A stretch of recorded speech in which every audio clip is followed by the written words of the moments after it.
Memperkenalkan, nama saya Jitro Afi dengan NIM 105-2023, kelas A semester 5, Prodi Pendidikan Penyuluh Agama.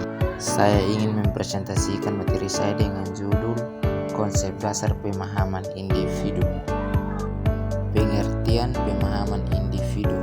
Pemahaman individu adalah suatu proses mengenal, memahami, dan menilai karakteristik pribadi seseorang secara menyeluruh agar dapat memberikan bantuan, layanan, atau interaksi yang sesuai dengan kebutuhannya.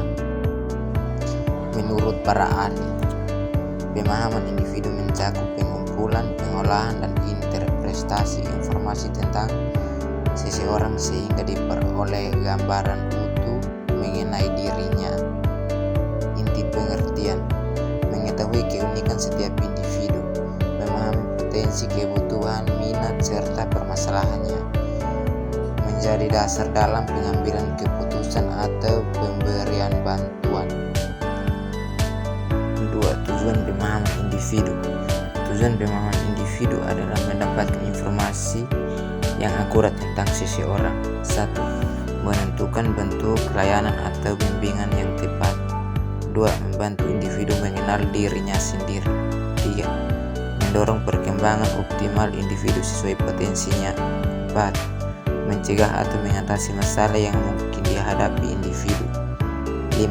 Meningkatkan efektivitas interaksi sosial dan pembelajaran. Contoh, penerapan guru BK memahami karakter siswa agar dapat memberikan bimbingan karier yang sesuai minat dan kemampuan siswa tersebut. 3. Manfaat pemahaman individu. Manfaat pemahaman individu antara lain: 1. Bagi konselor atau guru, dapat merancang layanan bimbingan yang tepat sasaran. 2. Bagi individu yang dipahami, merasa dihargai dan lebih mudah mengembangkan potensi diri. 3. Bagi lembaga atau sekolah, meningkatkan efektivitas program pembelajaran dan bimbingan. 4. Bagi lingkungan sosial, menciptakan komunikasi dan hubungan interpersonal yang lebih baik. 4. Teknik pemahaman individu. Terdapat 2 kelompok teknik utama dalam memahami individu, yaitu teknik tes dan teknik non-tes. A. Teknik tes. Teknik tes menggunakan alat ukur baku untuk mendapatkan data objektif. 1. Tes inteligensi atau IQ. 2. Tes bakat. 3. Tes minat. 4. Tes kepribadian. 5. Tes prestasi belajar. Kelebihan objektif terstandar dan hasilnya dapat dibandingkan. Kekurangan tidak dapat menangkap aspek kepribadian yang bersifat mendalam dan kontekstual. 5. Aspek-aspek pemahaman individu. Dalam memahami individu perlu diperhatikan beberapa aspek penting. 1. Aspek fisik, kondisi kesehatan, penampilan, dan perkembangan biologis. 2. Aspek intelektual, kemampuan berpikir, tingkat kecerdasan, dan bakat akademik. 3. Aspek emosional dan kepribadian, stabilitas emosi, sifat, dan temperamen karakter. 4. Aspek sosial, interaksi dengan teman, lingkungan keluarga, dan adaptasi sosial. 5.